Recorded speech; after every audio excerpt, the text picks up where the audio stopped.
Eu queria saber uma coisa, porque tu até mesmo falou que tá no hype, né? Inteligência artificial, deve ser um dos queridinhos aí, acho que a galera vai querer ir pra essa pauta. E queria saber assim, porque hoje em dia, acho que pro público geral, pra população, a inteligência artificial tomou a boca do povo agora. Então, tipo assim, tem umas coisas que a galera fala, a inteligência artificial fez isso como se fosse uma coisa só, como se fosse um Deus, um ser único, a inteligência artificial. E o que a gente pode ver que vocês vão explorar sobre isso no Hack and Play? Não, vai explicar o que é, porque, veja, a gente está num momento de transição fundamental da economia como um todo, né? Uhum. E a gente teve outros momentos. Por exemplo, tem uma coisa muito importante que o ministro da Trabalho falou ontem, né, que vai defender agora a redução da jornada de trabalho para 4 semanas. E isso é uma tendência em vários lugares, porque a gente está vivendo aquele momento de, digamos, de aumento de produtividade acelerada, né, que a gente já viveu na Revolução Industrial, já viveu quando entrou tempos e movimentos a administração científica no início do século passado. A gente trabalhava 7 dias da semana, passou a trabalhar 6, passou a trabalhar 5. Pierre, no caso, você falou 4 semanas, 4 dias, né? Isso é a 4 redução dias da para semana, 4 dias. exatamente. E aí, a inteligência artificial é justamente esse momento que a gente está vivendo agora, ou que vai viver, na verdade, que não está nem perto do que está chegando por aí. Uhum. E é isso que a gente quer mostrar lá, né? Como, por exemplo, a gente foi apresentado ao chat, o mundo foi apresentado ao chat GPT, que é um grande calculador de palavras e que facilita, para quem não sabe, assim, facilita muito a entrega daquilo que era muito penoso, que é o processo de escrita, muito demorado, e ele sai facilitando o seu trabalho. No meu caso, por exemplo, como eu sou professora federal já há 27 anos, né? Tem poucas coisas que são mais impactadas do que a educação superior. É muito impactado. Ou se alguém acha que alguém ainda vai escrever uma monografia de graduação, compra um sorvete e joga na testa, né? Porque, sinceramente, ninguém vai mais ficar escrevendo a turma já não escrevia antes, né? Pô, imagina agora que você coloca lá, né? Então, assim, mas a turma ainda acha que alguém está escrevendo, né? Mas, enfim, a educação se transformou e a gente tem que arrumar uma outra forma de educação que não seja mais a aula, porque ninguém aguenta mais, certo? Cara, eu vi um texto teu num grupo da Federal, eu sou aluno de lá, eu vi uma foto que tu tirou, que explica bem disso. Tu tirou uma foto de um corredor vazio, pô, era um vídeo de corredor vazio numa terça-feira, eu disse, pô, uma terça-feira à tarde, olha como é que tá aqui o centro. À noite, que era para estar lotado. Exatamente isso. Por quê? Porque esses processos estão modificando. E principalmente, lógico, a pandemia, ela só fez uma coisa, ela fez você entender de que a aula era ruim, pronto. Essa é a verdade, certo? Que a aula era ruim. Eu estou me colocando dentro. Eu não me considero um professor horrível, certo? Me considero um professor razoável. Mas se eu pegar minhas 3 horas de aula e chamar Steven Spielberg para fazer um filme com a minha aula, em 15 minutos ele roteiriza e bota um negócio muito melhor, certo? É a mesma coisa. E bota lá um negócio para funcionar. Aí você tem, por exemplo, eu estou dando aula de estatística de semestre. Eu aposto que deve ter pelo menos umas 5.000 disciplinas estatísticas igual a minha no Brasil, certo? Com certeza tem um cara lá muito bom de estatística que podia estar fazendo a aula de todo mundo e o resto eu ia ficar ajudando os alunos e tal. Mas todo mundo resolve, digamos assim, num processo de ineficiência coletiva mundial, todo mundo resolve fazer exatamente a mesma coisa, né? E aí surgem, obviamente, aqueles que dizem, não, tem que proibir o celular na sala de aula, tem que proibir. Veja, essa conversa de proibir o celular na sala de aula, o problema não é a dispersão do celular, mas o que o celular pode lhe ajudar. Isso foi exatamente o que os professores falaram quando inventaram o livro. Por quê? Porque ficava um professor lendo na frente para a galera copiar, né? Aliás, tem gente que até hoje faz isso, né? Não estamos nos primórdios, mas ainda tem. Enquanto os processos já avançaram muito. A inteligência artificial entrou dentro desse processo. Então, ao invés... Agora, você precisa ler, precisa saber escrever, precisa saber interpretar dados. São essas as coisas que você precisa. Você precisa saber trabalhar em grupo, ter inteligência emocional, você precisa saber outra língua, você precisa saber se comunicar. Então, todas essas habilidades. Então, assim, aquilo que a gente fala de conteúdos, que a gente tem muito conteúdo disso, você faz economia. Pô, quantas vezes você não viu a ISLM? Umas 800 vezes. Várias curso, né? e várias. Então, pronto, é a mesma coisa. Você fica vendo a mesma coisa 200 vezes, quando na verdade você nunca vai usar, a não ser que você seja um economista teórico que fica lá para dentro. Mas a universidade mundial, isso não, veja, tem uma vantagem, a universidade é uma coisa estável. Né? Ela tem há séculos e ela mantém a sua estabilidade, é uma instituição que mantém uma certa estabilidade, digamos assim, na educação mundial, mas ela tem muita dificuldade de se renovar, né? Tem uma frase que eu sempre cito, que diz assim, pô, mas... vamos mudar a universidade. Aí tem uma frase da reitora da Universidade do Arizona que fala assim: mover uma universidade é como mover um cemitério de lugar. Você não pode esperar a ajuda dos habitantes. Certo? Você não consegue fazer com que aquela estrutura funcione. Quando o Porto Digital chega, que é uma estrutura para-universitária, né? Digamos assim, tá lá dentro da universidade, para criar uma outra mobilização, certo? Aquilo dá uma outra dinâmica para o ambiente. É isso que a gente precisa entender. A gente precisa ter mais experiências, né? Como, por exemplo, as empresas júnior da universidade são fantásticas. Aquilo é uma mobilização dentro, um movimento dentro, para a galera ir lá fazer, participar, modificar a sua vida, a vida ter experiência. Ter experiência, porque isso é que a gente está tentando fazer no Hack and Play também, né? Ter mais experiências, mais oficinas, mão na massa e tal. E a gente vai fazendo com que as pessoas tenham um tipo de experiência dentro do festival que seja para construir algo que faça diferença na vida delas e na vida da cidade, porque o Hack and Play está no calendário da cidade e quer permanecer. O que tu falou assim foi muito interessante, que eu me lembrei do... Por exemplo, falando de economia mesmo, uma das cadeiras mais difíceis que era o bicho-papão dos alunos é a econometria, né? Que você aprende a fazer curvas de demanda, de oferta, fazendo com cálculo assim na mão, né? Que você aprende lá na teoria na mão. Só que depois que você faz e termina a cadeira assim, quando você tá fazendo, eu fiquei pensando, pô, velho, é difícil pra caralho fazer isso, mas a real é que eu não vou usar isso, né? Eu vou saber, eu tenho que saber ler e identificar os dados e saber como plotar um gráfico nos programas. Você fica com a sensação de que você perdeu seu tempo. Que você tá fazendo uma coisa que você tá... Se você mandar pra plotar o gráfico, ele faz em 5 segundos, né? Mas um dia desses teve uma palestra que eu fui, aí foi uma secretária contando a história de um professor que ligou. Ela disse, não, tá muito ruim o ensino aqui, nos alunos, eram os alunos de ensino médio, parece eu de 8ª série. Aí disse, eles não estão sabendo dividir 254 por 0, não sei o que lá. Aí ela ficou olhando assim, disse, porra, será que eu sei fazer esse negócio? Eu fiquei me imaginando fazendo essa conta e falei, veja só, você precisa entender que as ferramentas vieram para ajudar. Agora você tem que saber a origem, mas você não tem que ficar a cadeira toda calculando, certo? E para que serve o pi velho e para que você tem que saber para que serve, mas você não precisa aprender a calcular o R2, você não precisa, você não precisa. Tem calculadora. E esse um negócio de doido. No mestrado, por exemplo, quando eu fiz economia, a cadeira veja, eu vi matemática, agora lógico, eu peguei uma base de matemática fortíssima, eu fui fazer o doutorado, fiz cadeira no IMPA e tal. Aquilo me deixou pra vida, mas eu sou acadêmico, veja. Eu sou acadêmico, é diferente, né?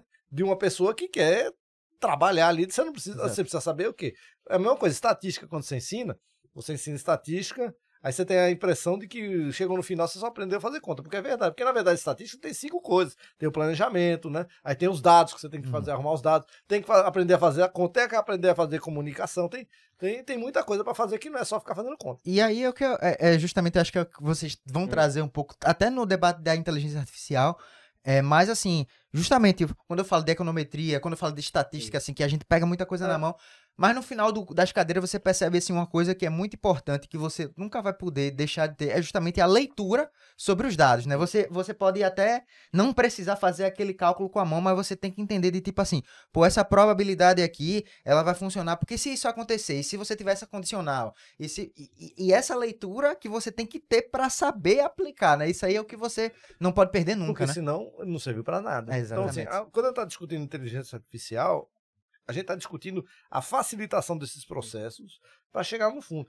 Na verdade, a inteligência artificial, via de regra, a gente já tem. É porque a gente conceitua como inteligência artificial a facilitação de processo, mas no entendimento geral, é aquilo que vai te ajudar a trabalhar. É você fazer pergunta e ele te responder. É isso que você está na cabeça. Certo? Esse exemplo que tu tá falando aí, por exemplo, eu posso usar até o próprio chat GPT como exemplo, assim, mas mínimo. O importante é isso, tipo, os PRKs, por exemplo, você precisa saber fazer a pergunta, cara. É. Então, assim, eu acho que o que a gente vai trazer, uma pauta que a gente pode discutir bastante, na hora que a gente fala de inteligência artificial dentro lá do Hack and Play, é tipo, como é que você usa e não somente como é que você é usado por ela. Sacou? Total. Então, eu acho que o eixo é esse, tipo, como é que você usa, como é que você pode trabalhar, como é que você pode ter uma evolução do teu trabalho, uma evolução do teu dia a dia através dela, porque ela tá o problema não... Cara, quando a gente fala de artificial, o que é agricultura? É um sistema artificial de plantio, de colheita.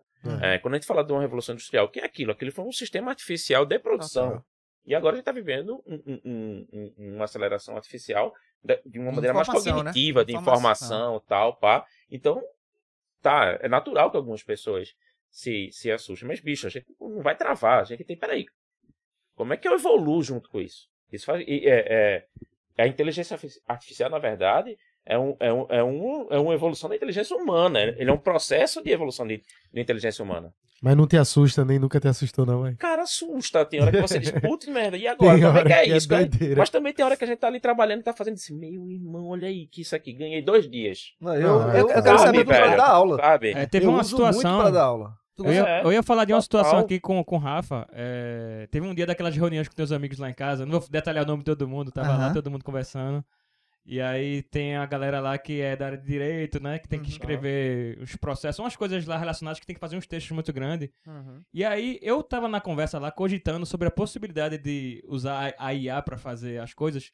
Quando, na verdade, as pessoas revelaram que já estavam usando isso há muito tempo lá na Então ele conversa. foi de dizer, ele faculdade. disse assim, eu acho que vocês são a última geração a Exatamente. fazer as coisas de maneira por vocês e não com IA. porque Eles, a gente- a não, gente já já usa. usa. É uma já geração usa. em transição, certo? É verdade. É uma É bem geração isso. em transição. As coisas mudam muito, muito rápido.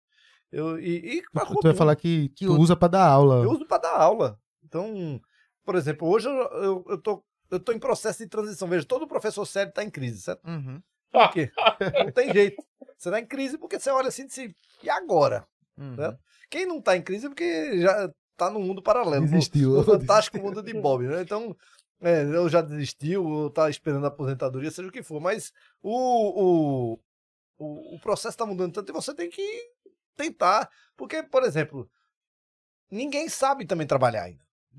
Quando eu vejo aqueles cursos de chat GPT é uma piada, porque ninguém sabe ainda como é fazer aquele negócio, como é que você vai ensinar o que você não sabe, né? Então, aí você precisa aprender a fazer a ferramenta. Então, por exemplo, eu quero preparar uma cadeira de estatística, tem lá a disciplina de 3 horas, assim, a aula de 3 horas, quero falar sobre regressão mesmo, eu quero falar sobre analisar os dados com base... Aí eu peguei, semestre passado, aí eu disse, olha, quero fazer um trabalho de estatística descritiva que os alunos façam uma espécie de um bullet com base nos dados, e eles peguem e rodem no SPSS, no Excel, seja o que for. Pronto, beleza.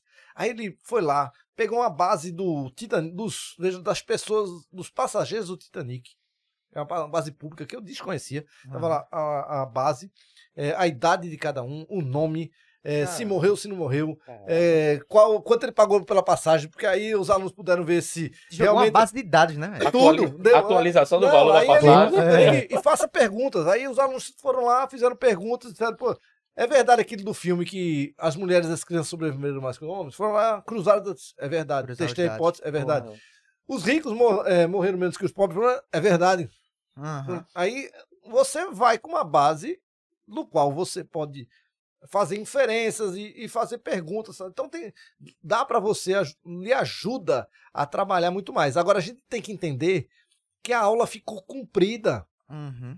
Ninguém aguenta ninguém falar 3 horas ali na tua frente, pô, sentado numa cadeira dura. Porque Principalmente hoje em dia, assim, assim, o tradicional que, tipo, sei lá, o professor dá aula e deixa um slide e o cara fala, porra, se eu tivesse em casa, eu li esse slide em meia hora, sabe? Entendia tudo. Exatamente, não é meia hora? Que meia hora? Mas veja, esse é o que a gente chama do retroprofessor, né? Aquele cara que só faz tudo no retroprojetor, né? Antigamente. É o retroprofessor. Veja, aquilo foi ficando, né? No passado.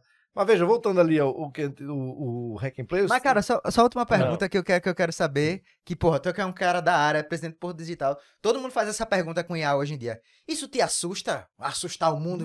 Te assusta? Eu quero Não, saber de tudo. jeito nenhum. Agora, eu acho que o mundo vai precisar se modificar. Nós já nos modificamos lá atrás. Veja, esses movimentos que eu falei de... Onde é que é o grande impacto que a gente tem? Assusta mais a reatividade, às vezes, né? PR da Não, turma. porque a gente vai precisar, veja, é a primeira vez que a gente vai ter uma ferramenta que pode alterar definitivamente Isso. a vida humana. Isso é um Uhum. fato, certo? Isso. Isso é um fato. No momento, qual é a grande preocupação que o mundo precisa ter? No emprego. Uhum. Esse é o problema, certo? Quando você pega um emprego, você imagina que o mercado de trabalho e o mercado de formação eles andam juntos, certo? Eles deveriam andar juntos. O mercado de trabalho ele é uma pirâmide. Uhum. Você tem aqui embaixo os empregos de baixa complexidade, ou que vendem horas de atenção à saúde, por exemplo, uma enfermeira, ou um cuidador de idoso, o motorista de Uber, o zelador, é aquele que está vendendo hora de atenção ou hora de serviço. Você tem lá em cima os de altíssima complexidade ou de criatividade. Então, quem é que está lá em cima? É o cara super criativo, não é o médio criativo, não, super criativo, o super especialista, certo? E, por exemplo, você quer colocar cabelo na tua cabeça, você não vai procurar qualquer médico, você vai procurar o melhor porque não quer ficar com cabelo de boneca, né? Então, você vai lá e procura o super especialista, esse cara tá mantido. E a alta gestão.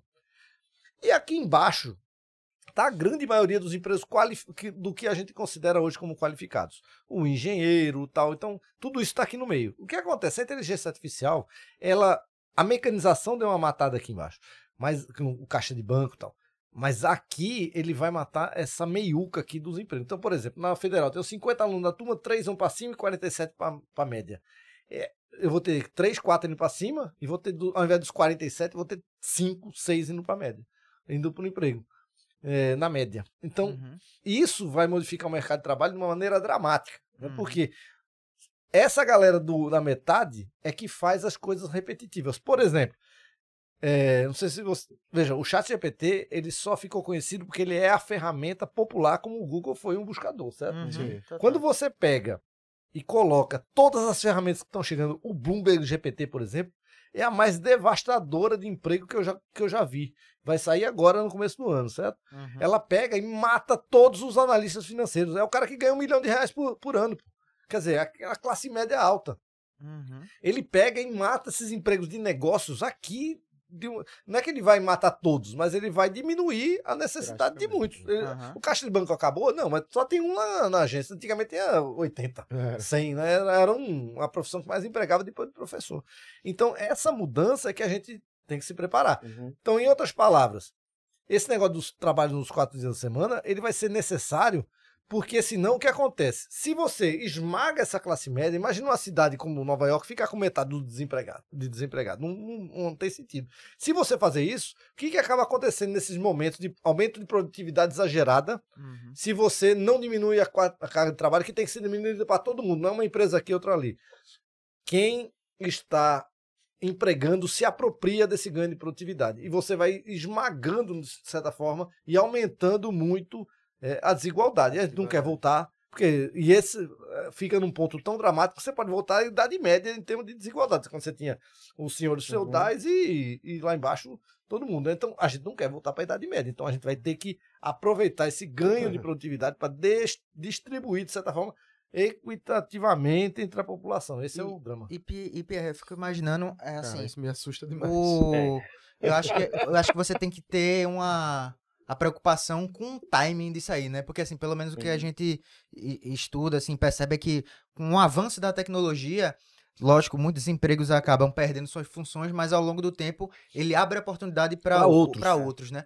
Só que eu acho que esse time, assim, dessa evolução da sociedade que pode deixar a desigualdade, né? Esse período de desigualdade. Exatamente. E veja, os empregos não são transformados de uma hora para outra. Não é assim. Você acha que você vira um cientista de computação hoje em dia, mas eu não viro mais. Certo? De jeito nenhum. Muita Tem gente mais fala cérebro isso, pra né? isso. Não é assim. Sobre essas grandes mudanças, né? Não é assim. De eixos econômicos, de eixos sociais. Tipo, a tecnologia, às vezes não. Nessas grandes transformações, ela chega antes, depois a sociedade vai correndo ali para se encaixar naquele negócio. Isso aconteceu de novo, na Revolução da Agricultura, aconteceu na Revolução Industrial, que imagina, o impacto que não foi aquilo.